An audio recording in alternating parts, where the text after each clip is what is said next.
Assalamualaikum warahmatullahi wabarakatuh. Perkenalkan, nama saya Manda Yohana Ramangai Sudirman. Saya dari kelas 12-3 dan saya akan menjelaskan materi peluang. Baik, materi yang saya pilih itu materi tentang peluang. Definisi dari peluang adalah besar kemungkinan terjadinya sebuah kejadian. Adapun rumusnya, peluang A sama dengan NA per NS. Adapun NA itu merupakan peluang yang ditanyakan dan NS merupakan ruang sampelnya. Adapun syaratnya, 0 kurang dari sama dengan PA dan PA-nya kurang dari sama dengan 1, yang artinya peluang A itu tidak boleh nilainya kurang dari 0 dan bahkan nilainya 0. Jika peluang itu nilainya 0, maka peluang itu tidak mungkin terjadi. Contohnya seperti matahari yang terbit dari utara. Nah, selanjutnya ada jenis dari peluang itu seperti komplement suatu kejadian.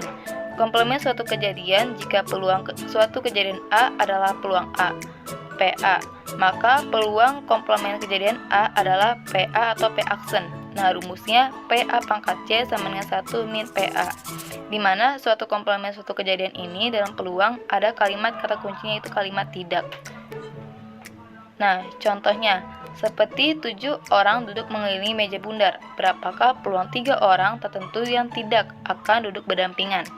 Di kalimat tidak, berarti kita menggunakan rumus komplement peluang.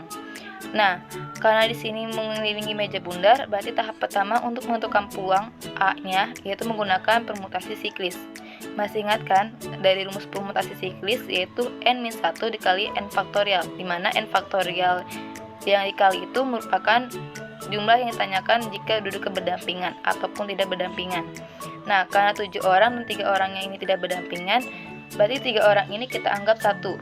Berarti sisanya ada 1, 2, 3, 4, 5. 5 dikurang 1 faktorial dikali 3 faktorial. Berarti 4 faktorial dikurang 3 faktorial, yaitu 144. Nilai NA-nya itu 144 dan nilai NS-nya, karena NS merupakan seluruh ruang sampel, berarti seluruh orang yang duduk mengelilingi meja bundar, yaitu 7. Berarti 7 dikurang 1 faktorial, yaitu 6 faktorial. 6 faktorial sama dengan 720. Berarti peluang A-nya adalah 144 dibagi 720, yaitu 1/5. Lalu, peluang 3 orang yang tidak berdampingan adalah P aksen, sama dengan 1 dikurang 1/5, yaitu 4/5. Selanjutnya ada frekuensi harapan. Frekuensi harapan rumusnya yaitu peluang A dikali banyaknya percobaan. Nah, sebagai memahaminya, latihan soal sebagai berikut ini. Pada pelemparan 2 dadu sekaligus banyak 72 kali. Berapakah frekuensi harapan jumlah kedua dadu yang lebih dari sama dengan 10? Berarti kita cari dulu nilai NA-nya yang lebih dari sama dengan 10. Ada 4,6, 5,5, 6,4, 5,6, 6,5, dan 6,6. Dan ini seluruhnya ada 6. Nah, lanjut kita nyari NS-nya. NS-nya karena 2 dadu berarti 6 pangkat 2 sama dengan 36. Kenapa? Karena setiap dadu itu satu dadunya memiliki 6 sisi. Berarti kalau 2 dadunya 6 pangkat 2 yaitu 36. Nah, berarti nilai peluang A-nya yaitu 6/36. Kita sederhanakan menjadi 1/6. Lalu kita mencari banyaknya frekuensi, berarti 1/6 dikali 72 yaitu 12. Selanjutnya ada kejadian banjemuk. Kejadian banjemuk ini terdiri banyak sekali. Contohnya seperti yang pertama ini saling lepas, yaitu kejadian saling lepas. Suatu kejadian A dan B dikatakan saling lepas jika kejadian A dan B tidak mungkin terjadi secara bersama-sama. Adapun rumusnya, peluang A atau B sama dengan peluang A ditambah peluang B. Dan adapun gambarannya seperti ini. Lingkaran yang terpisahkan. Nah, contoh soalnya.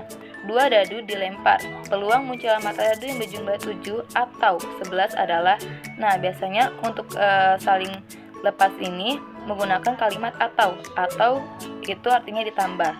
Nah, contohnya peluang yang jumlahnya sama dengan 10 berarti ada 4,6, 5,5, dan 6,4, yaitu ada 3. Berarti nilai NA-nya 3 dan nilai NS-nya 36 karena 2 dadu ya. Kalau 2 dadu itu berarti 6 pangkat 2 yaitu 36. Berarti nilai NS-nya 36. Berarti PA-nya 3/36 dan untuk PB-nya itu yang jumlahnya 11. Yaitu ada 5,6 dan 6,5. Berarti nilai NA-nya ada 2 per NS-nya 36. Berarti 2/36. kita dapat nih PA dan PB-nya, lalu kita tambahkan. Berarti 3/36 ditambah 2/36 sama dengan 5/36.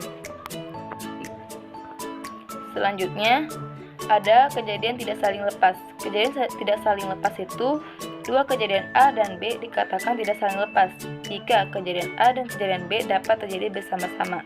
Adapun rumusnya, peluang A atau B sama dengan peluang A tambah peluang B dikurang peluang A dan B. Nah, contohnya seperti gambar berikut ini. Ada gambar lingkaran A dan B. Di tengah ini ada yang beririsan. Berarti ini termasuk gambar kejadian tidak saling lepas atau peluang saling lepas. Tidak saling lepas. Nah, contoh soalnya. Biasanya untuk soal latihan soalnya. Dari seperangkat kartu diambil sebuah kartu. Peluang terambil kartu berwarna merah atau king adalah. Nah, berarti kita sudah terbayangkan ada kartu warna merah yang berwarna, ada kartu king yang berwarna merah. Kartu king yang berwarna merah berarti kita menggunakan kejadian tidak saling lepas, di mana ada kejadian yang bisa dilakukan secara bersama-sama. Nah, berarti kita cari terlebih dahulu PA-nya. PA-nya itu kartu merah. Kartu merah dalam kartu bridge itu ada 26. Nah, seluruh kartu dalam kartu bridge itu ada 52. Berarti dalam peluang A, NA-nya ada 26 dan NS-nya 52. Berarti 26/52. Nah, selanjutnya ada PB-nya. PB-nya itu peluang kejadian kartu king. Kartu king ini seperti di gambar ini. Ada 4, berarti 4/52. Nah, selanjutnya peluang A dan B atau peluang A yang irisan B. Peluang kejadian suatu kartu king yang berwarna merah. Kartu king yang berwarna merah itu ada 2. Ada kartu sekop dan wajik hati. Berarti 2/52. Berarti untuk mencari nilainya peluang A atau B sama dengan peluang A tambah peluang B dikurang peluang A dan B. Nah, peluang A itu 26/52 ditambah peluang B 4/52 dikurang peluang A dan B itu 2/52. Hasilnya 28/52. Selanjutnya ada kejadian saling bebas. Nah, saling bebas itu dua kejadian A dan B dikatakan saling bebas jika kejadian A tidak mempengaruhi peluang terjadi kejadian B dan sebaliknya. Dan adapun rumusnya peluang A dan B sama dengan peluang A kali peluang B. Nah, di sini pada saling bebas ini ada kalimat kata kuncinya, yaitu kalimat dan. Jika soal menggunakan kalimat dan berarti ini dikali. Berarti ini termasuk kejadian saling bebas. Nah, adapun contoh soalnya. Pada pelemparan sebuah koin dan sebuah dadu, peluang munculnya gambar pada koin dan mata dadu ganjil per dadu adalah. Nah, kita mencari nilai peluang A-nya dulu.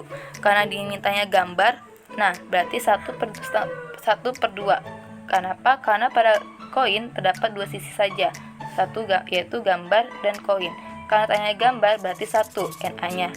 Nah, NS-nya 2 karena ada gambar dan koin. Nah, selanjutnya kita cari nilai PB-nya. Peluang PB-nya itu mata dadu ganjil.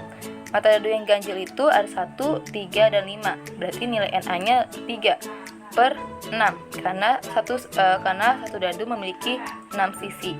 Berarti 3/6. Kita sederhanakan menjadi setengah.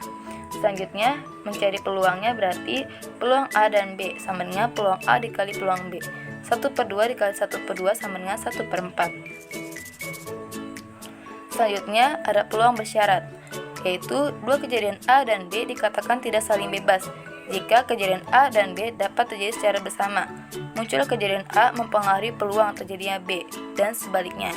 Dan adapun jika A dan B dua kejadian bersyarat, maka yang pertama, jika peluang A kejadian A dengan syarat kejadian B terjadinya terlebih dahulu, berarti nilai PB-nya itu tidak sama dengan 0. Berarti rumusnya P peluang A syarat B sama dengan peluang A dan B per peluang B. Nah, selanjutnya yang kedua, jika peluang kejadian B dengan syarat kejadian A terlebih dahulu, berarti peluang B syarat A sama dengan peluang A dan B per peluang A. Nah, adapun untuk lebih memahaminya, kita pahami terlebih dahulu latihan soalnya.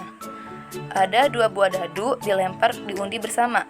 Tentukan peluang munculnya jumlah dadu yang lebih besar dari 9 dengan syarat dadu pertama muncul 5. Nah, di sini bagi terbayang nilai NS-nya berapa. NS-nya yaitu ruang sampelnya munculnya mata dadu yang pertama 5. Kenapa? Karena yang diminta itu muncullah mata dadu yang lebih besar dari 9 dengan syarat mata dadu itu muncullah pertama itu 5. Berarti kita lihat dulu yang pertama muncul 5, yaitu ada 5,1, 5,2, 5,3, 5,4, 5,5 dan 5,6. Dan seluruhnya ini ada 6. Berarti nilai NS-nya itu ada 6. Nah, selanjutnya kita cari nilai NA-nya. NA-nya itu kejadian mata dadu yang berjumlah lebih dari 9, tetapi dalam ruang sampel yang mata dadunya pertamanya 5.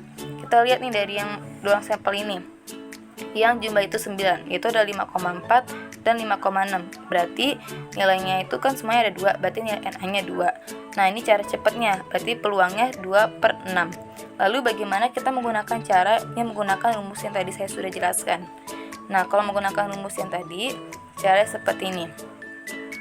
Peluang A dan peluang B sama dengan peluang jumlah mata dadu lebih dari 9. Kita cari dahulu. Yang nilai 9 itu kan ada 5,5 dan 5,6. Hanya ada 2, berarti nilai NA-nya 2. Nah, karena 2 dadu, yaitu berarti 36 kan ya. 6 pangkat 2 sama dengan 36. Berarti 2/36. Itu untuk peluang A dan B. Nah, selanjutnya peluang B. Peluang dadu pertama 5. Peluang dadu pertama 5 itu ada 5,1, 5,2, 5,3, 5,4, 5,5 dan 5,6. Seluruhnya itu ada 6. Berarti 6/36. Nah, selanjutnya kita masukkan ke dalam rumus. Rumusnya P syarat peluang A syarat B sama dengan peluang A dan B dibagi peluang B. Berarti peluang A dan B itu 2/36. 2/36 dibagi peluang B, yaitu 6/36. 2/36 per 6/36 lagi. 36 sama 36 sama-sama dicoret, kita sederhanakan menjadi 2/6. Baik, sekian dari materi yang sudah saya jelaskan. Kurang lebihnya mohon maaf. Wassalamualaikum warahmatullahi wabarakatuh.